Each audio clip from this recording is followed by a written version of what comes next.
بسم الله الرحمن الرحيم. الحمد لله نحمده ونستعينه ونستغفره ونؤمن به ونتوكل عليه ونعوذ بالله من شرور أنفسنا ومن سيئات أعمالنا.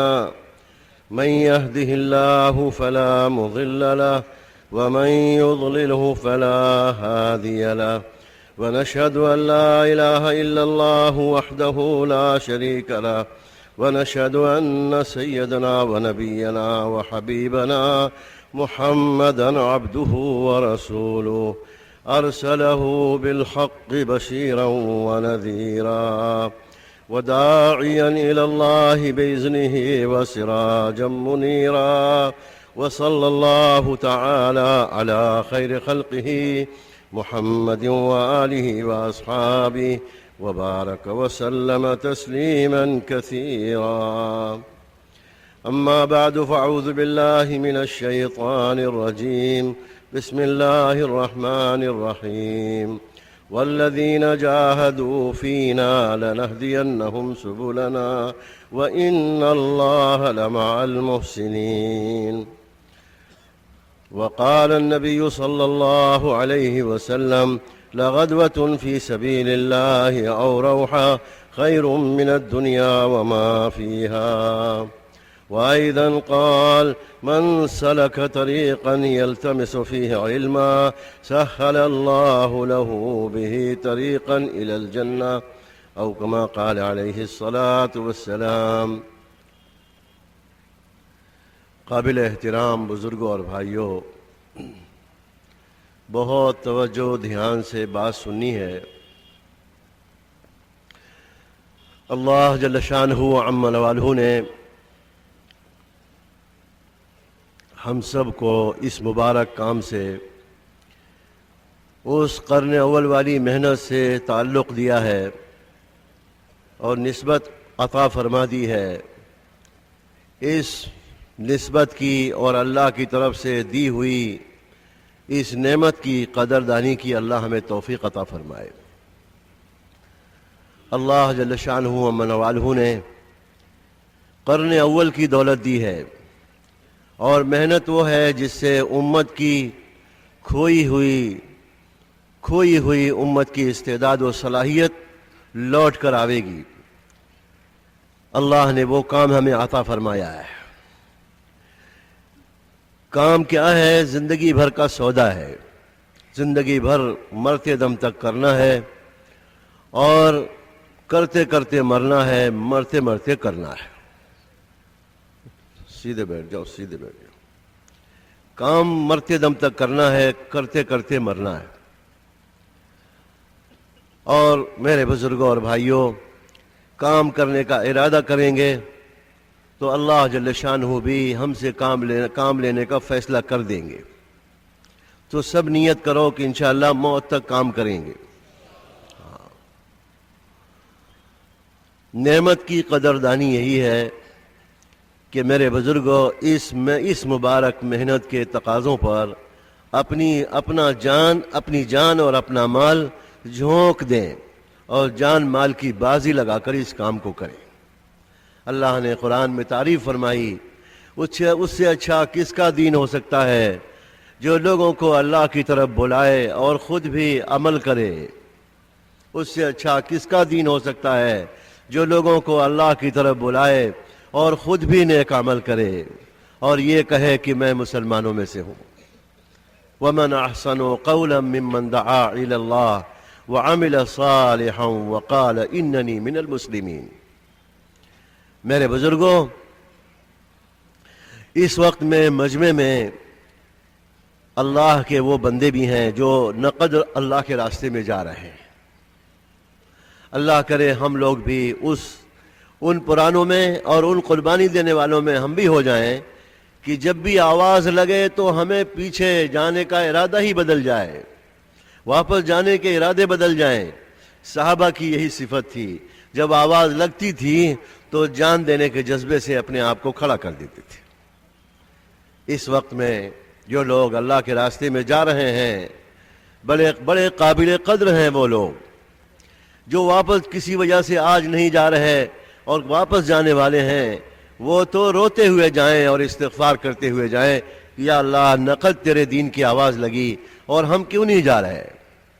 اس لیے جلدی سے اس نیت سے واپس ہوں کہ ہمیں جا کر کام کرنا ہے اور جلدی سے ہمیں پھر اپنی جماعتیں بنا کر اللہ کے راستے میں نکلنا ہے۔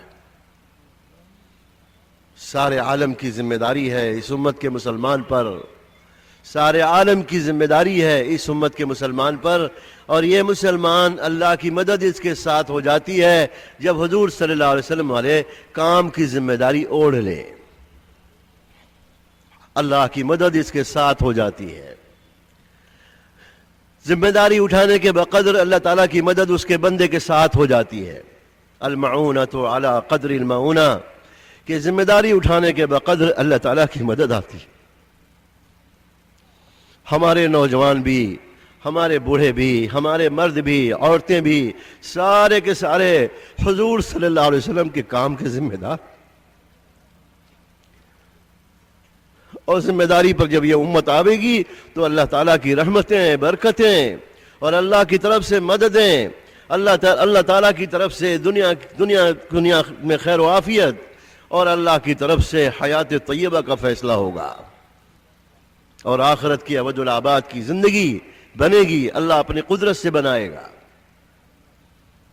میرے بزرگوں اور بھائیوں، اس کا عزم کریں کہ ہم ذمہ داری کے ساتھ دنیا میں جئیں گے، اس کا ارادہ کریں کہ انشاءاللہ ہم حضور صلی اللہ علیہ وسلم والے کام کے ذمہ دار بن کر چلیں گے۔ کہو تو انشاءاللہ۔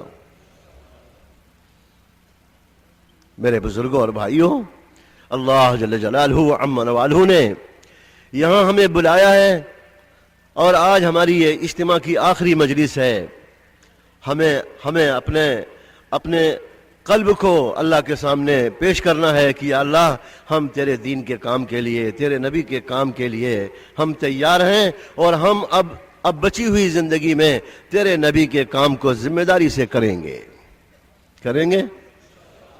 ذمہ داری جتنی اٹھاویں گے، میرے بزرگوں، اپنے گھر کے ایک ایک ممبر کو، ایک ایک آدمی کو، چھوٹے چھوٹے بچوں کو بھی حضور صلی اللہ علیہ وسلم کے کام کا ذمہ دار بتلائیں۔ اس وقت میرے بزرگوں اور بھائیوں، پوری امت جو ہے اس جرم کی وجہ سے حضور کے کام نہ بنانا اور ذمہ داری نہ اٹھانا، اس کی وجہ سے پوری امت گنہگار ہے، اور یہ ہمارا سب سے بڑا جرم ہے۔ ہمارے حاجی صاحب پڑوس کے ملک کے یہ بار بار کہتے ہیں، مولانا الیاس رحمۃ اللہ علیہ کے ساتھیوں میں سے ہیں، یہ بار بار کہتے ہیں کہ ساری دنیا کے مسلمان مردوں کے لیے، عورتوں کے لیے، ہر ایک کے لیے استغفار کرو کہ یا اللہ سب کو معاف کر دے، یا اللہ سب کو معاف کر دے، اور جیسا تو چاہتا ہے اس کے مطابق قبول فرما لے۔ اس کے لیے سارے مسلمانوں کو چاہیے کہ استغفار کریں سارے مسلمانوں کے لیے۔ اس لیے میرے بزرگوں اور بھائیوں، اللہ جل شانہ عم نوالہ نے ہمیں یہ کام دیا ہے، اس کام کو مقصد بنا کر کرنا، اور اپنے ان بھائیوں کو جو کام میں چلتے چلتے کسی وجہ سے تھوڑا بہت ان میں کمزوری آ گئی ہے، سستی آ گئی ہے، انہیں بھی اس کام کو عظمت اور اہمیت کے ساتھ اور اپنے بھائیوں کی خیر خواہی کے ساتھ انہیں بھی ہمیں کام میں لگانا ہے، اور کام میں اپنے ساتھ لے کر چلنا ہے، اور ایک ایک مسلمان کو ان کی ذمہ داری سمجھاتے ہوئے محنت پر کھڑا کرنا ہے۔ کام کرنے کا ارادہ کریں گے، کام کرنے کا ارادہ بناویں گے تو اللہ رب العزت ہم سے کام لینے کا فیصلہ کر دے گا۔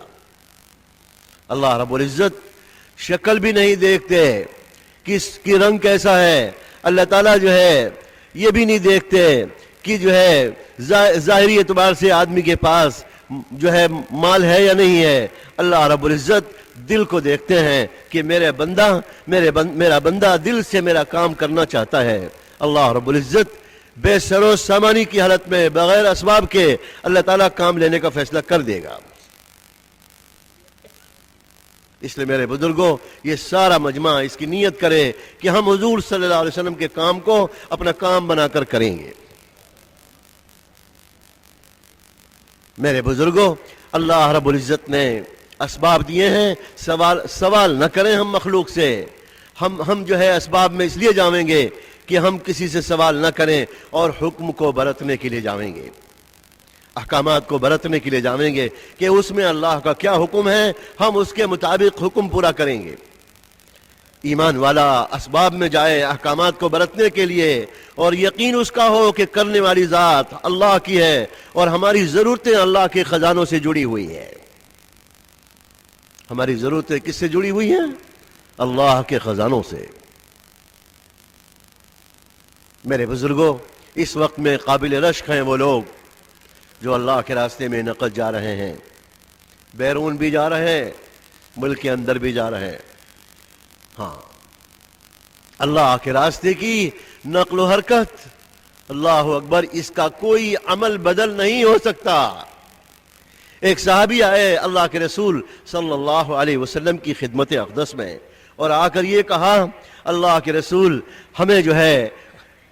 ہمیں کوئی عمل ایسا بتا دیجئے کہ ہم راہ خدا میں جانے والوں کے عمل کے برابر عمل کر لیں اور ان کے جیسا عمل ہو جائے.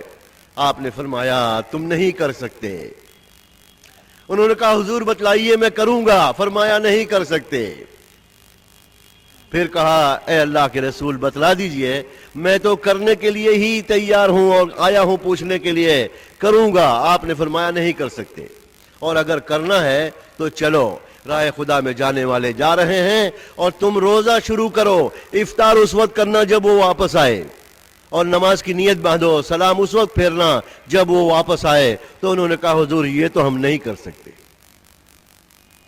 اللہ کے راستے میں جانے والے، ان کی ایک صبح یا ایک شام دنیا و مافیہ کی تمام مادی چیزوں سے اور جتنے بھی نیک اعمال ہو سکتے ہیں ان سارے اعمال سے بہتر ہے. اللہ کے راستے میں نکلنے کا شوق، اللہ کے راستے میں نکلنے کا شوق، اس کے فضائل اس طرح سے ہمارے ماحول میں دہرائے جائیں کہ ہر مسلمان کا جذبہ راہ خدا میں ہر وقت تیار رہنے کا ہو کہ اس کو کبھی تقاضوں پر اسے روکا جائے. بھئی اس وقت تمہارا رکنا بہتر ہے، اس وقت تمہارا یہ کام بہتر ہے. صحابہ کو بہت سارے موقع پر روکا گیا، ورنہ وہ تو جان دینے کے جذبے سے زندگی گزارتے تھے. یمن میں کچھ صحابہ جمع تھے، آپس میں تذکرہ کر رہے تھے، بتاؤ بھئی ہمارے بڑوں میں اور ہمارے پچھلوں میں، ہمارے ماحول میں گھر میں مرنے والی قسم کون کون سی ہے؟ انہوں نے کہا جی ہم تو یہ جانتے تھے کہ گھر میں عورتیں مرتی ہیں، گھر میں بچے مرتے ہیں، یا ہمارے پالتو جانور مرتے ہیں. مردوں کے مرنے کی جگہ تو راہ خدا ہے. کہاں ہے؟ ارے بولو، اللہ کا راستہ ہے. مردوں کے مرنے کی جگہ اللہ کا راستہ ہے. اللہ اکبر. اس مبارک کام سے حضور صلی اللہ علیہ وسلم کی اللہ کے راستے کی سنت، اس مبارک عظیم کام سے اللہ کے راستے کی نکلنے والی سنت کو عام کرنا، پائیدار کرنا، مضبوط کرنا، اور ہر مسلمان کا جذبہ راہ خدا میں مرنے کا ہو. حق قائم ہوگا دنیا میں، حق قائم ہوگا. اسلام کیا ہے؟ انسانیت ہے. انسان بن کر دنیا میں جینے لگے. اسلام اس کی تعلیم ہے. انسان بن کر جیے، منوشیہ بن کر انسان دھرتی پر انسان بن کر جیے. اسلام اس کا پیغام ہے. یہ نقل و حرکت دنیا میں امن و امان قائم کرنے کے لیے ہے اور انسانوں کو انسان بن کر جینے کے لیے ہے، تاکہ دنیا سے جب آدمی جائے تو اس کا پیدا کرنے والا خالق اور مالک اس سے راضی ہو، اس کا رب اس سے راضی ہو، اور ہمیشہ کی راحتوں میں انسان پہنچ جائے.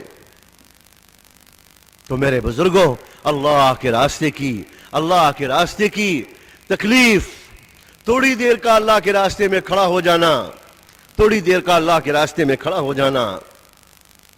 حجر اسود کے سامنے شب قدر کی رات میں نماز پڑھنے سے بھی افضل ہے. اللہ کے راستے میں نکلنے والوں کی دعائیں نبیوں کی طرح سے قبول ہوتی ہیں.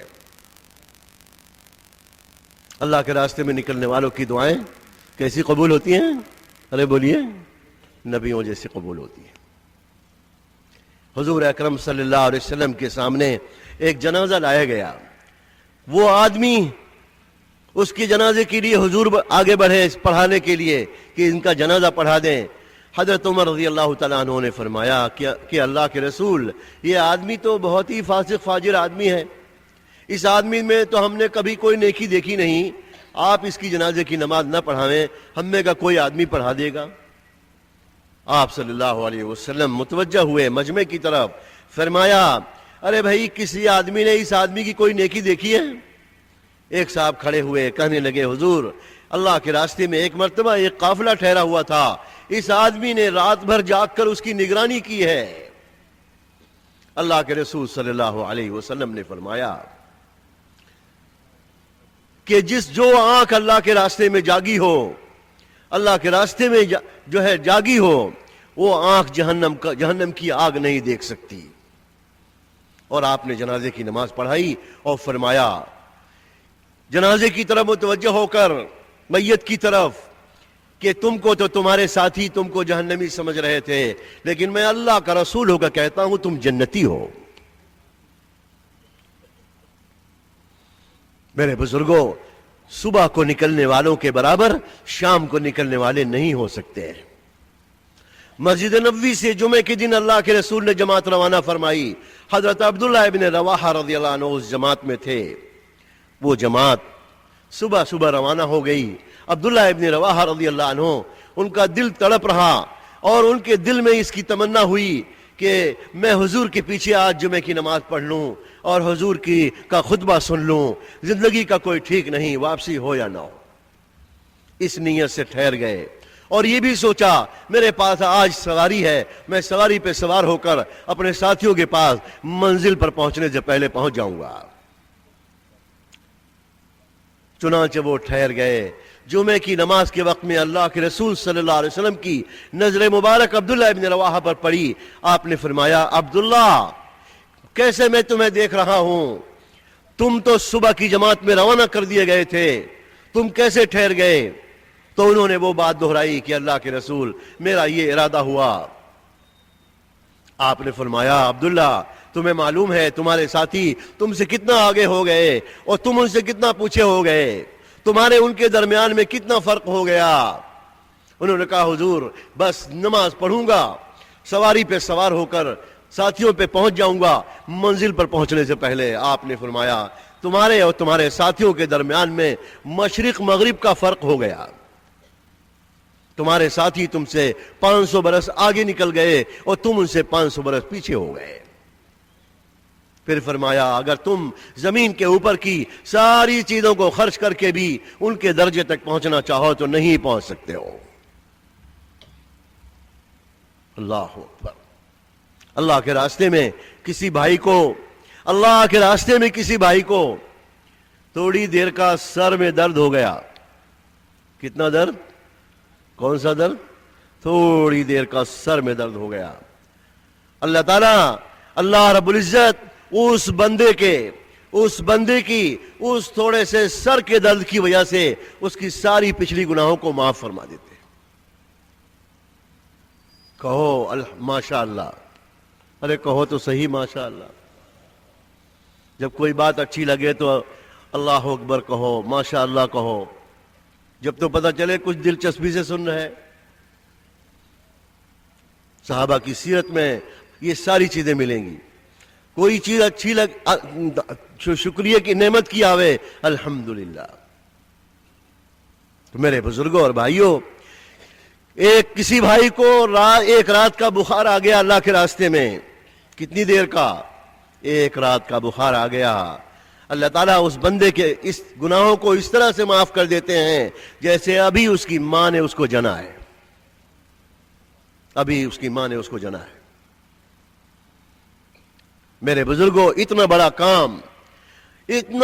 کام سید الانبیاء جناب رسول اللہ صلی اللہ علیہ وسلم والا کام، صحابہ والا کام، اتنا بڑا کام کو صحیح نیت سے کرنا۔ ہماری نیت ہر عمل میں، ہر موقع پر ہماری نیت ٹھیک ہو۔ اللہ کے راستے میں نکلنے والے اپنی نیت کو ٹھیک کریں، کوئی غرض شامل نہ ہو۔ حضرت ابو ہریرہ رضی اللہ تعالی عنہ، بھائی یہ کیسے چلنا پھرنا شروع کر دیا؟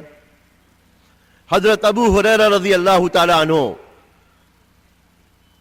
جب اس حدیث کو بیان کرتے تو ان کے اوپر بے ہوشی طاری ہو جاتی۔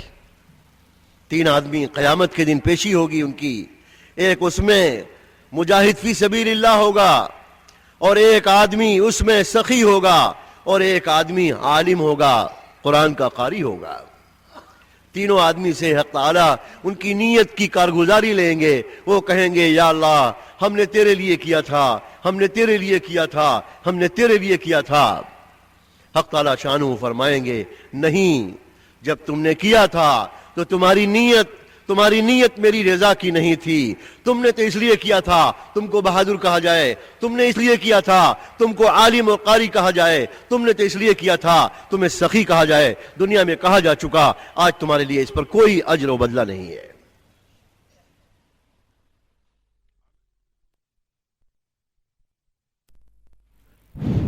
عمل میں تصحیح نیت، اپنے ہر عمل میں تصحیح نیت۔ صحابہ کرام رضی اللہ عنہم اجمعین اپنی نیتوں کے بارے میں بہت ٹٹولنے والے تھے، اپنی نیت کو ٹھیک کر کے کام کرتے تھے۔ اتنا بڑا کام، یہ ہمارا خروج ملکوں کا ہو یا ملک کے اندر کا ہو، کم و بیش اوقات کا ہو، اپنے مقام سے 3 دن کی جماعتوں کا ہو، ہمارا ہر خروج تصحیح نیت کے ساتھ ہو، کوئی غرض شامل نہ ہو۔ ایک غزوے میں ایک ایمان والے کا قتل ہو گیا، دشمنوں کے ہاتھ، غیر ایمان والوں کے ہاتھ۔ دوسرے مسلمانوں نے ان کو مبارکباد دینی شروع کی کہ ہمارا بھائی شہید ہو گیا۔ حضرت عمر رضی اللہ تعالیٰ عنہ نے فرمایا تم شہادت کا فیصلہ کیسے کر سکتے ہو؟ جنت کی خوشخبری تو دے سکتے ہو کہ اللہ تمہارے لیے جنت مبارک کرے، لیکن شہادت کا درجہ کیسے تم فیصلہ کر سکتے ہو؟ تمہیں کیا پتا اس آدمی نے راہ خدا میں کچھ تجارت کر لی ہو اور اس کے سامان میں کچھ تجارت کا سامان ہو۔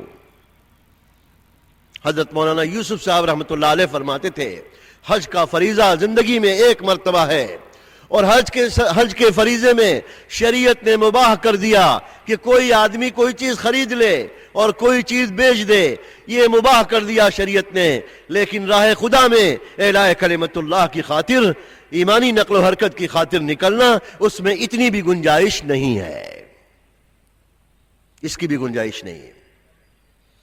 جاگ کر سنو بھائی، جاگ کر سنو بھائی، جگا دو اپنے ساتھیوں کو۔ جو بات رہ جائے گی پھر وہ بعد میں اس کا جوڑ نہیں بیٹھے گا۔ میرے بزرگوں اور بھائیوں، اللہ کے راستے میں صحیح نیت کے ساتھ چلنا، ہماری کوئی غرض چھپی ہوئی نہ ہو، خالص اللہ کے لیے، کوئی غرض نہیں۔ اللہ کے راستے میں نیت کو ٹھیک کرنا اور نکلنے کے مقصد کو سامنے رکھنا۔ مولانا الیاس صاحب رحمۃ اللہ علیہ فرماتے تھے کہ نکلنے کا مقصد اور اپنے ہر کام کا مقصد متعین کرنا ضروری ہے۔ فرمایا مقصد کو متعین کیے بغیر کام کرنا، مقصد کو سامنے رکھ کر متعین کیے بغیر چلنا، یہ تو ایسا ہے جیسے بچوں کا کھیل ہے یا مجنوں کا فعل ہے۔ مقصد کو سامنے رکھنا، ہمارے نکلنے کا مقصد کیا ہے؟ ہمارے نکلنے کا مقصد یقین کی تبدیلی ہے۔ نکلنے کا مقصد کیا ہے؟ کیا ہے بھائی بتاؤ نا؟ یقین کی تبدیلی ہے، یقین بدلے۔ ہمارے دل کا تاثر جو مخلوق کا آ گیا ہے، مخلوق کا تاثر اور مخلوق کا یقین ہمارے دل سے نکلے، اور ایک اللہ وحدہ لا شریک لہ کا یقین ہمارے دل میں پیدا ہو۔ مخلوق کا یقین نکلے، خالق کا یقین آوے، اور اسباب کا یقین نکلے، اعمال محمد صلی اللہ علیہ وسلم کا یقین پیدا ہو، اور دنیا کی فانی زندگی کا یقین نکلے، اور آخرت کی ابد الآباد کی زندگی کا یقین پیدا ہو۔ یہ بڑا مقصد ہے نکلنے کا۔ نکلنے کا مقصد ہر وقت سامنے ہو۔ اور اللہ کے راستے کے فضائل ہر وقت سامنے ہوں. اللہ کے راستے میں اپنی نظر کی حفاظت کرنی ہے. کس کی حفاظت کرنی ہے؟ نظر کی حفاظت نامحرم سے، اور نظر کی حفاظت تصویروں سے. تصویروں سے بھی وہی نقصان ہے جو نامحرم پر نظر ڈالنے سے ہے. ایک نظر تو معاف ہے، لیکن دوسری نظر یہی ہمارے دین کو متاثر کرے گی. آدمی کی نظر زہر میں بجھائے ہوئے تیر کی طرح سے ہے. اگر کسی کو تیر لگ جائے زہر میں بجھایا ہوا تو پورے جسم کو متاثر کرے گا. ایسے ہی میرے بزرگوں، نظر کی بے احتیاطی یہ ہمارے پورے دین کو متاثر کرے گی. زندگی بھر کے لیے ہمیں اس کی مشق کرنی چاہیے، اپنی نظر کی حفاظت. ایمان والوں کو اللہ رب العزت نے ایک آیت میں 2 حکم دیا کہ کہہ دو ایمان والوں سے اپنی نظر کی حفاظت رکھیں، اور کہہ دو ایمان والوں سے کہ اپنی شرم گاہوں کی حفاظت کریں. قل للمؤمنین یغضوا من ابصارهم ویحفظوا فروجهم ذلک ازکی لهم. میرے بزرگوں اور بھائیوں، یہ اندر میں پاکیزگی پیدا کرے گا، اندر میں صفائی لاوے گا. ہاں میرے بزرگوں اور بھائیوں، اللہ کے راستے میں نکلنے والے بھائی اپنے آپ کو پابند کریں اپنے امیر کی اطاعت کا. شیطان ہمارے ساتھ لگا ہوا ہے. آدمی جہاں جاتا ہے شیطان اس کے ساتھ ہوگا. شیطان ہمارا کھلا ہوا دشمن ہے. دوسرے آدمی کا نفس ہے. نفس جو ہے اس کی عام حالت یہ ہے کہ وہ برائی کی طرف لے جاتا ہے اور اچھی باتوں کے لیے راضی نہیں ہوتا. اللہ کے نبی صلی اللہ علیہ وسلم نے مثال دے کر سمجھایا کہ نفس امارہ طفل صغیر کی طرح سے ہے، چھوٹے بچے کی طرح سے. عام حالات کے اعتبار سے نفس جو ہے برائی کی طرف لے جاتا ہے، اور نفس اس کا نخرہ چھوٹے بچوں کی طرح سے ہے. چھوٹے بچے اپنی خیر و بھلائی کی چیزوں میں اندر سے تیار نہیں ہوتے.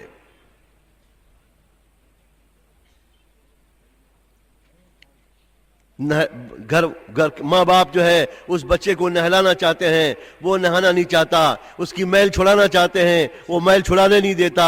کپڑا بدلنے کو کہتے ہیں، کپڑا نہیں بدلتا. منہ دھونے کو کہتے ہیں تو چلاتا ہے. میرے بزرگوں اور بھائیوں، نفس امارہ چھوٹے بچے کی طرح سے ہے. عام حالات کے اعتبار سے ہمارا نفس جو ہے نفس امارہ ہے، برائی کی طرف لے جاتا ہے. اپنے نفس سے بہت چوکنا رہنا ہے، اور شیطان کے مکر و فریب سے بہت چوکنا رہنا ہے. شیطان کا کیا حال ہے؟ شیطان الٹی پٹی پڑھاتا ہے. خرچ کریں گے، جب نسبت الہی پر خرچ کریں گے تو کیا کہے گا؟ خرچ کرو گے تو فقیر ہو جاؤ گے. حالانکہ اللہ کے رسول صلی اللہ علیہ وسلم نے قسم کھا کر یہ بات فرمائی کہ اللہ کے راستے کا خرچ، میں قسم کھا کے کہتا ہوں، مال کے بڑھنے کا سبب ہے. اللہ کے راستے میں خرچ کرنا مال کے بڑھنے کا سبب ہے. اور شیطان کیا کہے گا؟ ارے بھائی ابھی تو کر لو، بعد میں توبہ کر لینا. ابھی کر لو، بہت وقت باقی ہے، کر لو نا، بعد میں توبہ کر لینا. شیطان کی الٹی پٹی ہے. یامرکم بالفحشاء، شیطان کی الٹی پٹی ہے. اور اس کا مکر ہے بہت کمزور. شیطان کو لوگ قیامت میں ملامت کریں گے، ارے تمہاری وجہ سے میں جہنم میں آ گیا. تو وہ کہے گا کہ میں نے تمہارا ہاتھ پکڑ کر کوئی کام نہیں کرایا، میں نے تو تم کو ایک راستہ دکھا دیا تھا، تم ہی نے تو کیا. تو میرے بزرگوں، شیطان سے بہت چوکنا رہنا ہے. اور نفس کی پہلی حالت امارتم بالسوء، برائی کی طرف لے جانا، اس سے بہت چوکنا رہنا ہے. جب آدمی تابعداری پر چلتا ہے، امیر کی اطاعت کرتا ہے، اعمال دعوت میں اپنے آپ کو لگاتا ہے، مسجد کے ماحول کا پابند بناتا ہے، تو دھیرے دھیرے اس کا نفس بھی سدھرتا ہے. اس کا نفس بھی دھیرے دھیرے تابعداری کی طرف آتا ہے. لیکن دوسرے مرحلے میں چوکنا رہنا، وہ غلطی کرا کر ملامت کرائے گا. کیا کرے گا؟ اس کو کہتے ہیں نفس لوامہ. کیا کہتے ہیں؟ نفس لوامہ، ملامت کرانے والا نفس. پھر اس کے بعد جب آدمی تابیداری پر چلتے چلتے تابیدار ہو جاتا ہے، اللہ اکبر، حضرت ابو بکر صدیق رضی اللہ تعالی عنہ جس دن ان کی وفات ہوئی ہے مدینہ منورہ میں، مدینے کے لوگوں نے قرآن کی وہ آیت سنی جس میں خوشخبری ہے، یا ایتھا النفس المطمئنہ ارجعی الی ربک راضیۃ مرضیہ فادخلی فی عبادی وادخلی جنتی۔ غیب سے ایک آواز سنی لوگوں نے، کوئی آدمی، کوئی جن و بشر دکھائی نہیں دے رہا، اور وہ جو ہے قرآن کی آیت سنی لوگوں نے۔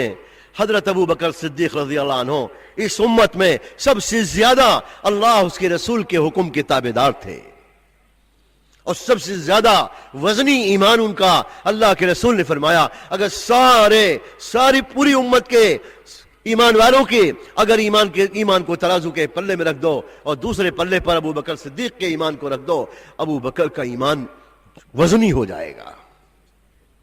عبداللہ ابن عباس رضی اللہ عنہ جس دن ان کی وفات ہوئی، لوگوں نے وہی آواز سنی، یا ایتھا النفس المطمئنہ ارجعی الی ربک راضیۃ مرضیہ فادخلی فی عبادی وادخلی جنتی۔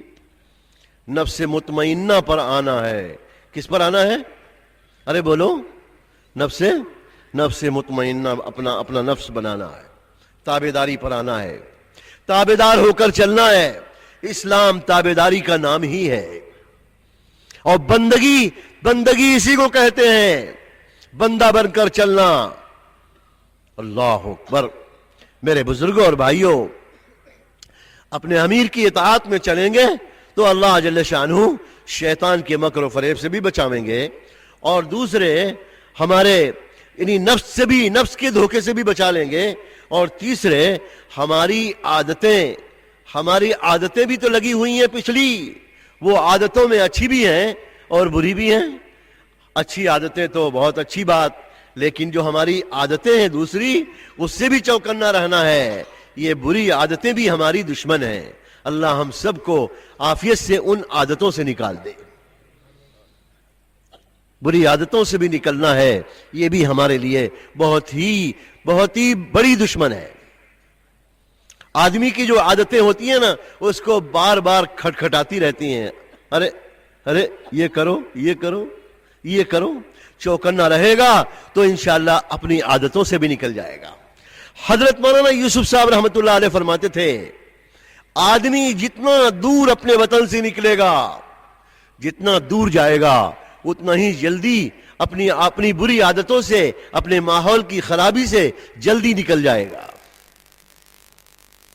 امیر کی اطاعت، جناب رسول اللہ صلی اللہ علیہ وسلم نے ارشاد فرمایا، جس نے میرے امیر کی اطاعت کی اس نے میری اطاعت کی، اور جس نے میری اطاعت کی اس نے اللہ کی اطاعت کی، اور جس نے اللہ کی اطاعت کی وہ جنت میں جائے گا۔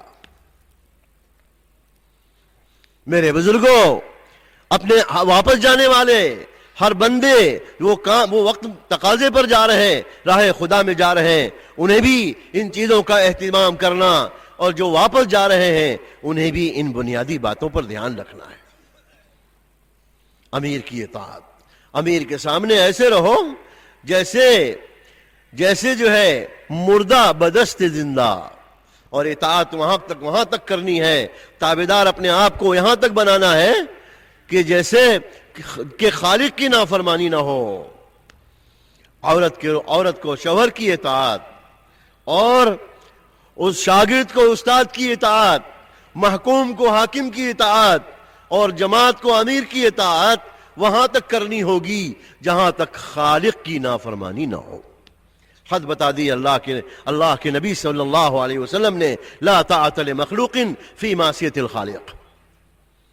مخلوق کی اطاعت وہاں تک کی جائے گی جہاں تک خالق کی نافرمانی نہ ہو۔ اطاعت اسلام ہے، اطاعت اسلام کا راستہ ہے۔ مولانا الیاس صاحب رحمۃ اللہ علیہ فرماتے تھے، اس مبارک محنت کا خلاصہ ہی یہی ہے، احیاء جمیع ما جاء به النبی صلی اللہ علیہ وسلم، اس پورے دین کا زندہ کرنا جو جناب رسول اللہ صلی اللہ علیہ وسلم لے کر آئے اپنی زندگی میں بھی اور پوری دنیا میں بھی، اس دین کو پورے طور پر زندہ کرنا۔ امت کی کھوئی ہوئی استعداد و صلاحیت لوٹ کر آوے گی، اور یہ امت دوبارہ پھر ذلت سے نکلے گی، عزت پر آوے گی۔ اللہ رب العزت نے عزت اپنے خزانے میں رکھی ہے، اور نبی کے واسطے سے اللہ رب العزت ایمان والوں کو دیتے ہیں۔ کاش کہ ایمان اپنی حقیقت کے اعتبار سے آ جائے اور زندگی حقیقت میں تابعداری پر آ جاوے، زندگی تابعداری پر آوے۔ اللہ کے راستے کا دور دیر کا خروج، اللہ کے راستے کا پھرنا، میرے بزرگوں راہ خدا میں نکلنا، یہ اندر میں ان استعدادوں کو پیدا کرے گا،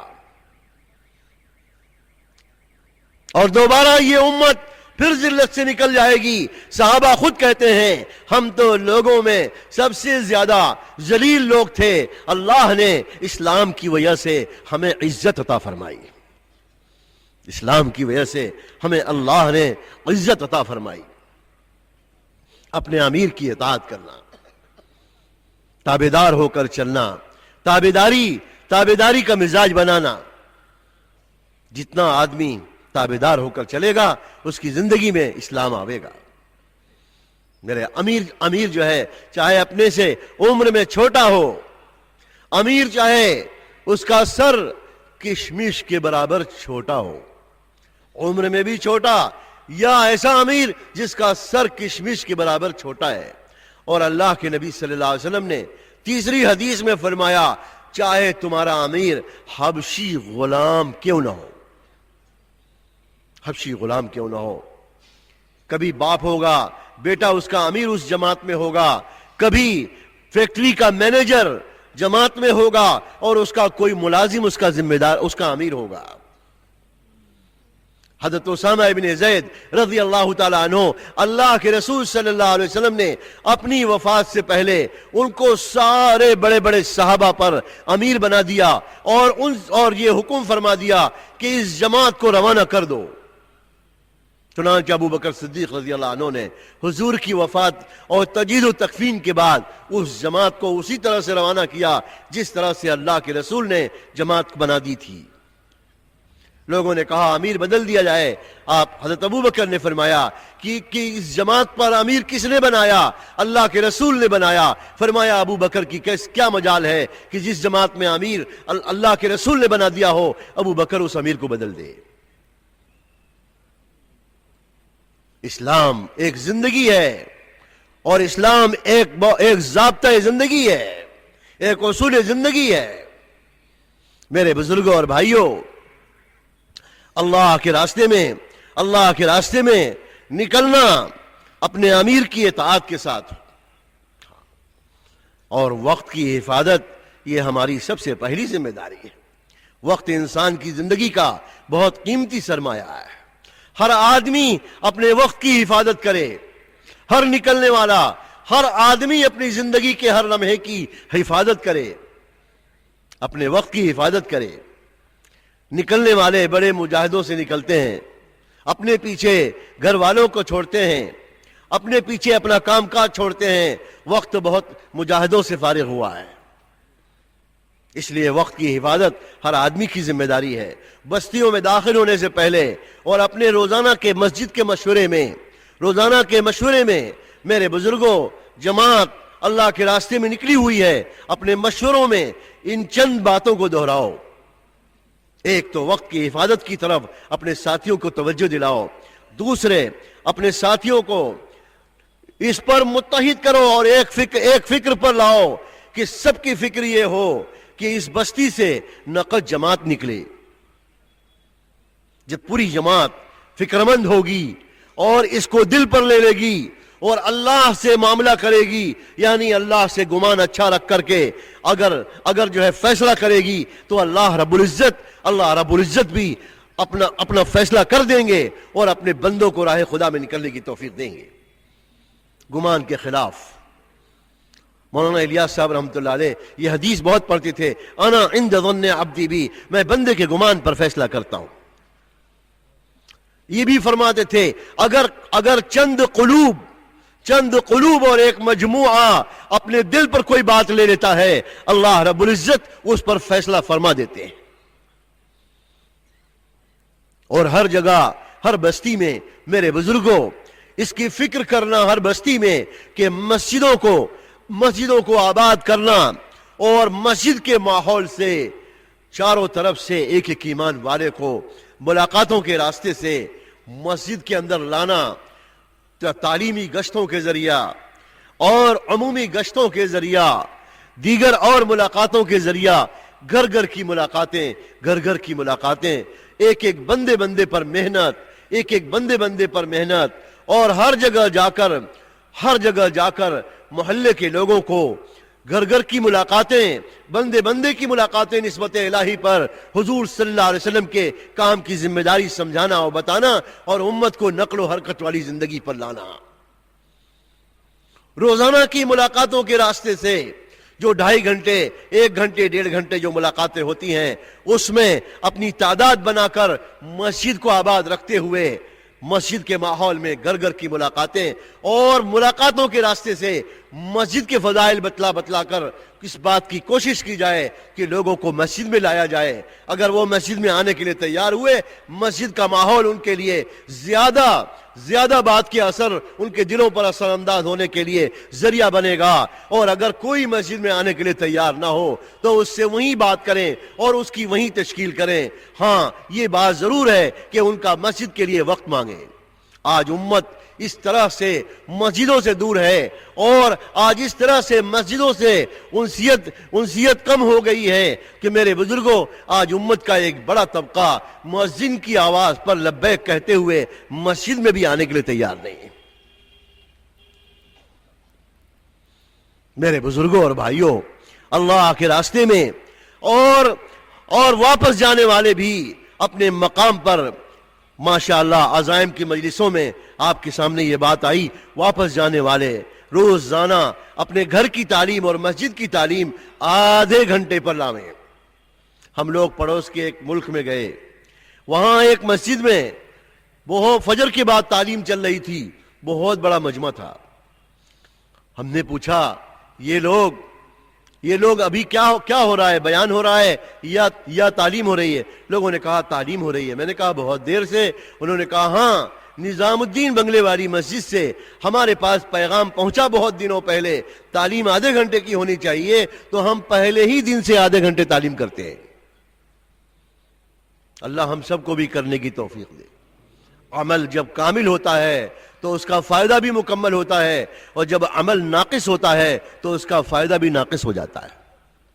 گھروں کی تعلیم، مسجدوں کی تعلیم۔ پھر اس وقت ہمارے بڑے عرض کرتے ہیں کہ بھئی فضائل اعمال کی کتابیں، فضائل اعمال اور صدقات، گھر کی تعلیم میں 1 دن اور 1 دن منتخب احادیث، اور مسجدوں کی تعلیم میں بھی 1 دن فضائل اعمال اور 1 دن منتخب احادیث۔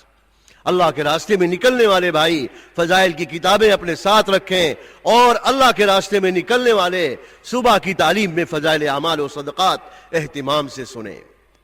گھنٹہ، سوا گھنٹہ تعلیم تو 2-2.5 گھنٹے ہوگی، جس میں قرآن کا حلقہ بھی ہوگا، اور جس میں فضائل کی کتابیں بھی سنی جائیں گی، اور جس میں صفات کا مذاکرہ بھی ہوگا۔ ظہر بعد کی تعلیم میں منتخب احادیث کی تعلیم ہو۔ 6 صفات سے متعلق اہم کتاب ہے۔ 6 صفات جتنا سمجھیں گے ہر نکلنے والا، ہر مسلمان ان صفات کو ان کے حقیقت کے اعتبار سے سمجھے گا، میرے بزرگوں صفات اس کے اندر اتریں گی۔ ہر صفت کے بارے میں مولانا الیاس صاحب رحمۃ اللہ علیہ فرماتے تھے، ہر صفت سمندر کی طرح سے گہرائی لیے ہوئے ہے، ہر نمبر سمندر کی طرح سے گہرائی لیے ہوئے ہے۔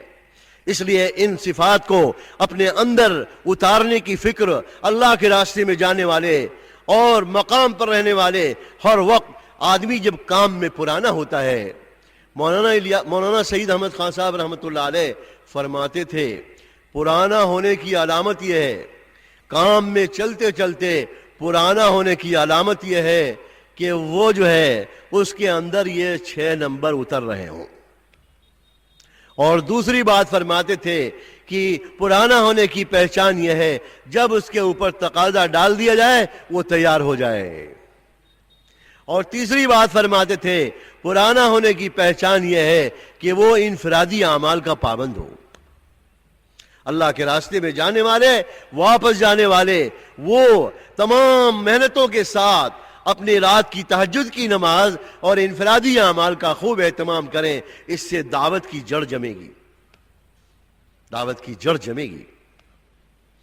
میرے بزرگوں اور بھائیوں، اللہ کے راستے میں نکلنے والے بھائی کتابیں فضائل کی سب کے پاس ہوں تو اس سے زیادہ فائدہ اٹھا سکتے ہیں.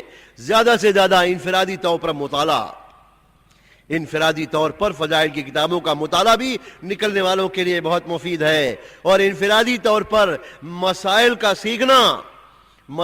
سیکھنا عقیدہ، پاکی، طہارت، وضو، نماز، فرائض، واجبات، سنت مستحبات، اس طرح سے موٹی موٹی چیزیں. حضرت رائے پوری رحمت اللہ علیہ نے مفتی کفایت اللہ صاحب رحمت اللہ علیہ سے درخواست کی کہ عوام الناس، ہر ایک کے لیے، یہاں تک کہ چھوٹے چھوٹے بچوں کے لیے بھی کوئی کتاب ان موٹی موٹی چیزوں کے بارے میں جو اسلام کے اندر بنیادی اہم اہمیت رکھتے ہیں اس کے بارے میں کتاب لکھ دیں. تو انہوں نے تعلیم الاسلام کی کتاب لکھی. نکلنے والے بھائی اگر اپنے قافلے میں تعلیم الاسلام کی کتاب بھی رکھیں، انفرادی طور پر موٹی موٹی چیزیں، دین کی اہم باتیں آپ کو معلوم ہوتی رہیں گی. باقی دین تو علماء سے پوچھ کر چلتے رہنا ہے. تو ہماری زندگی علم پر آ جاوے گی، اور حضور صلی اللہ علیہ وسلم کی تعلیمات کی تحقیق کے ساتھ زندگی گزارنے کا مزاج بنے گا.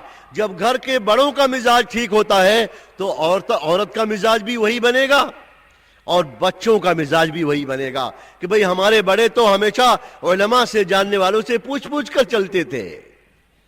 جب پوچھنے کا مزاج بنتا ہے اور سیکھنے کا مزاج بنتا ہے تو زندگی جہالت سے نکل کر علم پر آتی ہے، اور علم جو ہے یہ جنت کی طرف کھینچ کر لے جائے گا. کس کی طرف لے جائے گا؟ جنت کی طرف لے جائے گا. میرے بزرگوں اور بھائیوں، فضائل کی کتابیں ہمارے ہاں بچے اسکول مدرسے میں جاتے ہیں، سب کی اپنی اپنی کتابیں ہوتی ہیں. جب چاہیں لکھیں، جب چاہیں پڑھیں، جب چاہیں یاد کریں. اگر ہمارے پاس، سب کے پاس فضائل کی کتابیں ہوں تو حدیثیں یاد کرنا، کتابوں کو انفرادی طور پر پڑھنا، ریل میں، بسوں کے سفر میں، ریل میں اپنے ساتھ کتاب ہوتی ہے، آدمی تنہا کسی سیٹ پر بیٹھا ہے، بیٹھ کر کتاب پڑھتا رہے گا. کتاب کا پڑھنا جس طرح سے تعلیم اجتماعی آپ کو فائدہ پہنچائے گی، ایسے ہی کتاب کا مطالعہ بھی فضائل کا، یہ بھی آپ کو اسی طرح سے فائدہ پہنچائے گی. فضائل کا علم عملوں پر، وعدے اور وعید پر یقین پیدا کرے گا، اور آپ کے دل کا تاثر بدلے گا اور جذبہ بدلے گا. آدمی اندر سے ایمانی جذبے سے اور فضائل کے استحضار کے ساتھ عمل کرے گا. یہ دونوں صفت مطلوبہ ہے. اللہ کے نبی صلی اللہ علیہ وسلم نے ارشاد فرمایا، جو آدمی رمضان کا روزہ رکھے ایمان کے ساتھ، جو آدمی رمضان کا روزہ رکھے ایمان کے ساتھ اور فضائل کے استحضار کے ساتھ، جس کو احتساب کہتے ہیں، فرمایا اللہ تعالیٰ اس کے پچھلے گناہوں کو معاف فرما دیتے ہیں. کتنی بڑی بات ہے فضائل کا استحضار. مولانا الیاس صاحب رحمۃ اللہ علیہ فرماتے تھے، جب سے امت کے اندر سے فضائل کا علم لینے کا رواج نہ رہا، نہ گھروں میں رہا، نہ مسجدوں میں رہا، میرے بزرگوں، امت کے بڑے چھوٹے، مردوں عورتوں میں اسلامی جذبہ ہی باقی نہ رہا. اسلامی اعمال کے جذبات ہی نہ رہے. یہ اسلامی اعمال کے جذبات پیدا کرنے والا عمل ہے اور بہت طاقتور عمل ہے. تعلیم کے حلقوں میں باوضو بیٹھنا، تعلیم کے حلقوں میں باوضو بیٹھنا اور توجہ دھیان سے بات سننا. کتاب پڑھنے والے بھائی اپنے ساتھیوں کو متوجہ کر کے رکھیں اور ٹھہر ٹھہر کر کتاب پڑھیں. ایک حدیث کو 2 مرتبہ 3 مرتبہ پڑھیں. یہ سنت طریقہ ہے. جب ایک بات کو 2 مرتبہ 3 مرتبہ آدمی سنتا ہے اس کا دل دماغ اس کو لیتا ہے. بات کو عمل کی نیت سے سنو اور دوسروں تک پہنچانے کی نیت سے سنیں. جتنا دھیان سے سنیں گے ہمارا تاثر بدلے گا. مقصد کیا ہے؟ ہر عمل کے وقت میں اس کے فضائل کا استحضار ہو. اس کو کہتے ہیں صفت احتساب. کیا کہتے ہیں؟ صفت احتساب. عمل کے وقت میں اس کے فضائل کا استحضار ہو. صفت احتساب کہتے ہیں اس کو. کتاب پڑھنے والا بھائی ٹھہر ٹھہر کر کتاب پڑھے اور ایک ایک حدیث کو 2 مرتبہ 3 مرتبہ پڑھے. اگر کوئی عالم ہے تو عربی والی عبارت بھی پڑھے. سننے والے ساتھی 2 زانو بیٹھیں جیسے نماز میں بیٹھتے ہیں اور توجہ دھیان سے سنیں. عمل کی نیت سے سنیں, دوسروں تک پہنچانے کی نیت سے سنیں. تعلیم کے حلقے کے وقت میں تعلیمی گشت ہو. اس مبارک علم کے حلقے میں باہر سے لوگوں کو فارغ ہوں, مشغول ہوں, ان کی ملاقاتیں, ان کو ترغیب دی جائے. نقد ان کو اس حلقے میں شرکت کی دعوت دی جائے. تعلیم کے حلقوں میں شریک ہونے والے لوگ شریک ہوں گے, مسجد کے ماحول میں آویں گے, ان کی تشکیل ہوگی, آپ سے مانوس ہوں گے, آپ کے ساتھ نصرت میں, محنت میں, گشتوں میں آپ کے ساتھی بنیں گے. تعلیمی گشت میرے بزرگوں, قرآن کا حلقہ اس طرح سے دیکھو میرے بزرگوں. پہلا دن جب جماعت کا ہے تو جماعت کے ساتھی اور ان کے امیر صاحب اپنے ساتھیوں کی پوری نماز سنیں. ایک دن پوری نماز سنیں, التحیات بھی سن لیں, دعائے قنوت بھی سن لیں, درود ابراہیمی بھی سن لیں, دعائے معثورہ بھی سن لیں, جو فرض ہے وہ بھی, جو واجب ہے وہ بھی, جو سنت ہے وہ بھی, جو مستحب ہے وہ بھی. جب ساری چیزیں سن لیں گے ایک ہی حلقہ بنا کر تو جماعت کے امیر صاحب کو, ساتھیوں کو یہ پتہ چل جائے گا ہمارے ساتھیوں کا کیا حال ہے. پھر کیا ہوگا؟ جوڑی بنا بنا کر ساتھی التحیات بھی سیکھ لیں گے, سورہ فاتحہ بھی صحیح کریں گے, اور دعائے قنوت بھی سیکھیں گے, درود ابراہیمی بھی سیکھیں گے, دعائے معثورہ بھی سیکھیں گے. دعائے معثورہ اللہم انی ظلمت نفسی, اللہ کے رسول صلی اللہ علیہ وسلم نے حضرت ابو بکر کو یہ دعا سکھائی تھی رضی اللہ عنہ کہ نماز کے آخر میں اس کو پڑھ لیا کرو. حضرت عمر رضی اللہ تعالیٰ عنہ کا زمانہ ہے. ایک صاحب بڑی عمر کے ملک شام سے آئے, اونٹ پر سوار ہو کر مدینے میں آئے, اپنا اونٹ بٹھایا اور اونٹ سے اترے. حضرت عمر رضی اللہ تعالیٰ عنہ نئے آنے والوں کا استقبال کرتے. فرمایا بھائی کہاں سے آئے؟ انہوں نے کہا جی ملک شام سے آیا. کیسے آنا ہوا؟ جی میں التحیات سیکھنے کے لیے آیا ہوں. کیا سیکھنے کے لیے آیا؟ التحیات سیکھنے کے لیے آیا. حضرت عمر رضی اللہ عنہ نے فرمایا تم اتنی دور سے, کیا تمہیں وہاں مسلمان نہیں ملے جو تمہیں وہاں ملک شام میں التحیات سکھا دیں؟ انہوں نے کہا کہ میں امیر المومنین کے پاس اس لیے آیا ہوں کہ انہوں نے اللہ کے رسول کی صحبت پائی ہے. حضرت عمر رضی اللہ عنہ سے میں التحیات سیکھنے آیا ہوں اس لیے کہ حضرت عمر نے حضور سے براہ راست التحیات سیکھی ہے, میں تو ان سے سیکھنے کے لیے آیا ہوں. اور انہیں پتا نہیں کہ یہی حضرت عمر ہے. حضرت عمر اتنا روئے کہ ان کی داڑھی آنسوؤں سے تر ہو گئی, اور یہ فرمایا اوہو ایک آدمی ملک شام سے مدینے میں التحیات سیکھنے کے لیے آیا. اللہ کے راستے میں نکلنے والے بھائی سیکھنے سکھانے کا ماحول بناویں, اور جو ہے پھر اس کے بعد روزانہ قرآن کا حلقہ ہوگا. قرآن کی ایک ایک آیت اس طرح سے صحیح کرتے ہوئے قرآن کو, سورتوں کو آیت یاد کرنے کی بھی کوشش کریں کہ زیادہ سے زیادہ ہمیں قرآن یاد ہو, تاکہ ہر مسلمان میں نماز پڑھانے کی صلاحیت آوے اور ہر مسلمان اچھی نماز پڑھ سکے. نماز میں قرآن صحیح ہوگا تو نماز بھی صحیح ہوگی. قرآن کو ٹھیک کرنا اور ایک ایک آیت صحیح کرتے ہوئے یاد کرنا. اس طرح سے شروع میں تو 10 صورتیں یاد کی جائیں گی, پھر اس کے بعد اس سے آگے کی صورتیں یاد کی جائیں گی, اور زیادہ سے زیادہ قرآن کو ٹھیک کیا جائے گا اور قرآن کو یاد کیا جائے گا. میرے بزرگوں اور بھائیوں, اسی طرح سے 6 صفات کا مذاکرہ، ان صفات کو مذاکرے میں لاؤ، ہمارا ہر ساتھی ان صفات کا داعی بھی بنے اور ہر ساتھی کے اندر یہ صفات اندر میں اتریں۔ صفات سے آدمی قیمتی بنتا ہے، جتنا ہمارے اندر صفات بڑھیں گی اتنا ہی ہماری اللہ کے یہاں ہماری قیمت بڑھے گی اور ہمارا وزن بڑھے گا۔ میرے بزرگوں، اللہ کے یہاں صفات محبوب ہیں، اپنے اندر یہ صفات پیدا کرنا، ان صفات کو تعلیم کے حلقے میں ایک وقت میں کم سے کم صبح کی تعلیم میں ان صفات کو مذاکرے میں لاؤ۔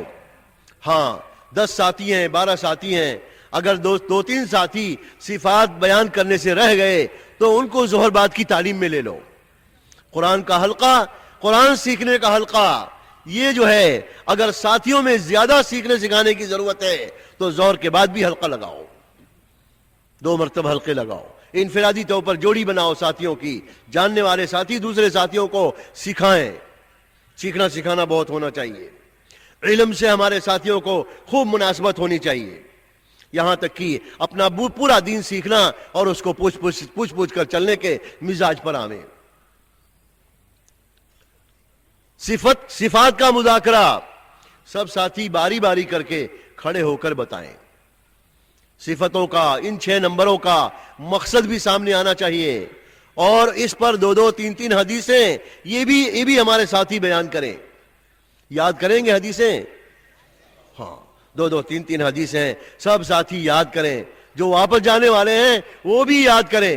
دعوت دینے میں، آپ کو دعوت دینے میں، اجتماعی انفرادی دعوت دینے میں آپ کو مدد ملے گی۔ اللہ کے نبی کی بات، حدیث نبویہ، جب آپ اللہ کے نبی کی بات سے کسی بات کو بیان کریں گے تو وہ بات لوہا لاٹ ہوگی اور مضبوط ہوگی، اس لیے کہ ہمارے نبی کی بات وہی ہے جو اللہ کی طرف سے ہے۔ وما ينطق عن الهوى ان هو الا وحی یوحى، ہمارے نبی کی ساری باتیں کس کی طرف سے؟ ارے بولو، اللہ کی طرف سے۔ سب سے پہلی صفت ایمان اور یقین کی ہے، دوسری صفت نماز کی ہے، تیسری صفت علم و ذکر کی ہے، چوتھی صفت اکرام مسلم کی ہے، پانچویں صفت تصحیح نیت کی ہے، اور چھٹی صفت دعوت و تبلیغ ہے۔ سو گئے کہ سن رہے ہیں؟ جتنے ہمارے آگے بیٹھے نا یہ سو رہے ہیں، تھوڑی دیر اور جاگ لو، جاگ کر سنیں گے تو پتہ چلے گا اسٹیشن کہاں کہاں آیا اور گاڑی کہاں پہنچی۔ سو جائیں گے تو کئی اسٹیشن پار ہو جائے گا، پتہ ہی نہیں چلے گا۔ اللہ ہم سب کو جاگنے کی توفیق دے۔ سارا مجمع اپنے دل پر اس کام کو لے اور کام کو صحیح نہج سے، اصولوں سے کرنے کی کوشش کرے۔ کام کا ایک مزاج ہے، کام کا ایک نہج ہے، اور وہ نہج کیا ہے؟ اللہ کے رسول نے ہمیں دیا، اور وہ قرآن نے دیا، اور اللہ کے نبی کی حدیث نے ہمیں اصول دیے، اور صحابہ کی زندگی نے ہمیں اس کام کا اصول دیا ہے۔ کام کس کا ہے؟ اللہ کا، اس کے رسول کا، کام صحابہ کا۔ اللہ اس کے رسول کا کام سمجھ کر بصیرت کے ساتھ کرنا ہے۔ میرے بزرگوں، اللہ کے راستے میں نکلنے کے زمانے میں اپنے ان 6 صفات کو اپنے اندر لانے کی فکر کرنی ہے۔ سب سے پہلی صفت ایمان اور یقین کی ہے، جس کا اظہار ہوگا کلمہ طیبہ سے، لا الہ الا اللہ محمد الرسول اللہ۔ یہ کلمہ کیا ہے؟ اس کلمے میں اللہ کے ماں سوا تمام کائنات، تمام مخلوق، سب کی نفی کرائی گئی کہ ان ساری مخلوقات اور کائنات میں کوئی معبود نہیں اللہ کے سوا۔ لا کے ذریعہ ساری مخلوق، ساری کائنات کی نفی کرائی گئی، لا الہ الا اللہ۔ کائنات کی ساری چیزیں مخلوق ہیں، سب کا خالق اللہ ہے، اور مخلوق سے کچھ نہیں ہوتا، سب کچھ خالق سے ہوتا ہے۔ کرنے والی ذات اللہ کی ہے، اللہ سے ہوتا ہے، اللہ کے غیر سے نہیں ہوتا۔ جب سب کچھ اللہ سے ہوتا ہے تو اللہ کے سوا کوئی عبادت کے قابل نہیں ہے۔ جب اس کی دعوت دی جاوے گی نا تو دل صاف ہوگا، مخلوق دل سے نکلے گی، مخلوق کا تاثر دل سے نکلے گا، تو سب نیت کرو کلمے کی دعوت دیں گے. لا الہ الا اللہ محمد الرسول اللہ, محمد صلی اللہ علیہ وسلم اللہ کے رسول ہیں, سچے رسول ہیں, آخری نبی ہیں, آپ کے بعد کوئی نبی نہیں آئے گا. آپ صلی اللہ علیہ وسلم نے حجۃ الوداع میں آپ نے فرما دیا لا نبی بعدی, لا نبی بعدی ولا امت بعدکم, نہ میرے بعد کوئی نبی ہے نہ تمہارے بعد کوئی امت ہے. ایمان کہتے ہیں محمد صلی اللہ علیہ وسلم کے اعتماد پر, محمد صلی اللہ علیہ وسلم کی باتوں پر یقین کرنا. ایمان کس کو کہتے ہیں؟ محمد صلی اللہ علیہ وسلم کے اعتماد پر, محمد صلی اللہ علیہ وسلم کی باتوں پر یقین کرنا.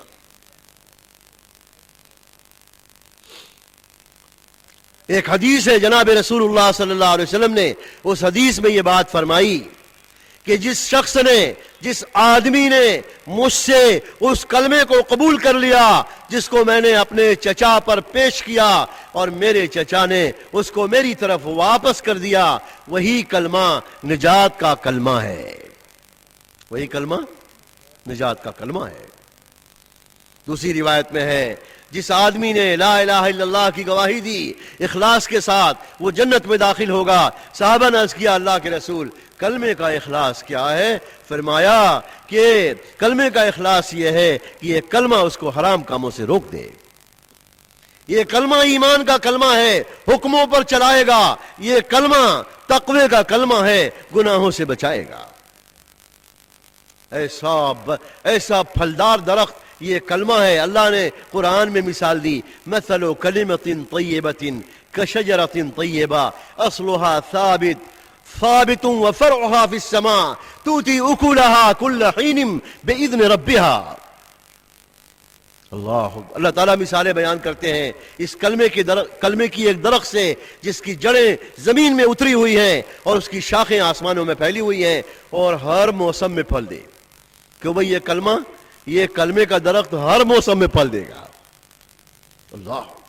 اللہ کے نبی نے فرمایا مومن کی مثال عجیب ہے, مومن کا حال عجیب ہے. اگر اس کو کوئی تکلیف پہنچے صبر کرے تو اللہ اس کا بدلہ دے, اور اگر کوئی نعمت پہنچے شکر کرے تو اللہ اس کی نعمت کو بڑھا دے.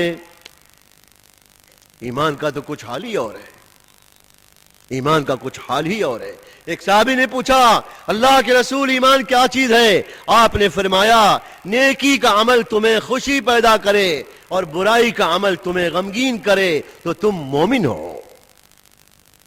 نیکی پر خوشی, برائی پر غم, یہ جو ہے ایمان کی علامت ہے. یہ کلمہ جتنا آپ دعوت میں لاویں گے, انفرادی دعوت میں, جو انفرادی دعوت دینے کا عادی بنے گا نا, ہمارے نکلنے والے بھائی اپنے مقام پر بھی جو انفرادی دعوت دینے کے عادی بنتے ہیں, اللہ رب العزت ان کے اندر بہت طاقت دیتے ہیں ایمان کی. ایمان اترتا ہے ان کے دلوں میں. انفرادی دعوت حضرت مولانا الیاس صاحب رحمۃ اللہ علیہ اس کا بہت اہتمام کرتے. جو بھی ان کے سامنے سے گزر جاتا بے چین ہو جاتے, اس آدمی سے کیسے بات ہو اور کیسے یہ آدمی بات سمجھ لے اور کیسے یہ آدمی حضور صلی اللہ علیہ وسلم کے امتی ہونے کی نسبت سمجھ لے. دیکھو میرے بزرگوں, کلمہ یہ جو ہے کسی ساتھی کو کلمہ یاد نہیں, کسی کو سورہ فاتحہ یاد نہیں, کسی کو التحیات یاد نہیں. یہ تو اس راستے کی ابتدائی چیزیں ہیں, وہ تو نہ جاننے والے سیکھیں گے اور نہ جاننے والوں کو سکھایا جائے گا. لیکن میرے بزرگوں اس راستے کا اہم مقصد وہ یقین کو بدلنا ہے. کیا ہے؟ یقین کو بدلنا ہے. انفرادی دعوت دینے کی سارے ساتھی مشق کریں اور اجتماعی دعوت دینے کی طاقت اس سے پیدا ہوگی. دعوت اجتماعی, دعوت انفرادی, دعوت خصوصی, دعوت عمومی. اپنے نکلنے کے زمانے میں علماء سے ملاقاتیں کرو. عبادت یقین کر کے علماء کی ملاقاتیں آپ کے علم کے حاصل ہونے کا ذریعہ بنے گی. علماء کی توجہ اور دعائیں ملیں گی.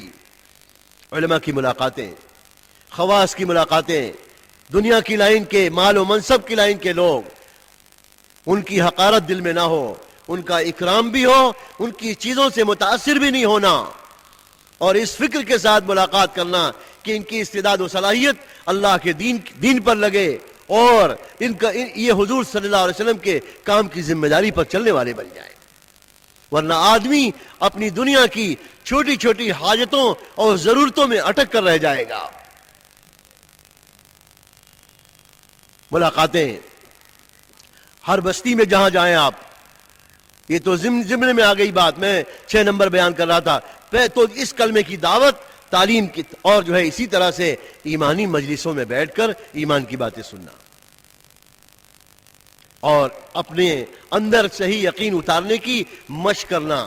مولانا یوسف صاحب رحمۃ اللہ علیہ فرماتے تھے 4 راستے سے آدمی کے دل میں صحیح یقین آتا ہے اور انہی 4 راستوں سے غلط یقین بھی دل میں اتر جاتا ہے، انہی 4 راستوں سے غلط یقین بھی دل میں اتر جاتا ہے۔ زبان کے بول سے، زبان کے بول کی نگرانی، ہر بول میں، ہر بول ہمارا صحیح ہو، اللہ سے ہوتا ہے، اللہ کے غیر سے نہیں ہوتا۔ کان کا سننا بھی ہمارا صحیح ہو۔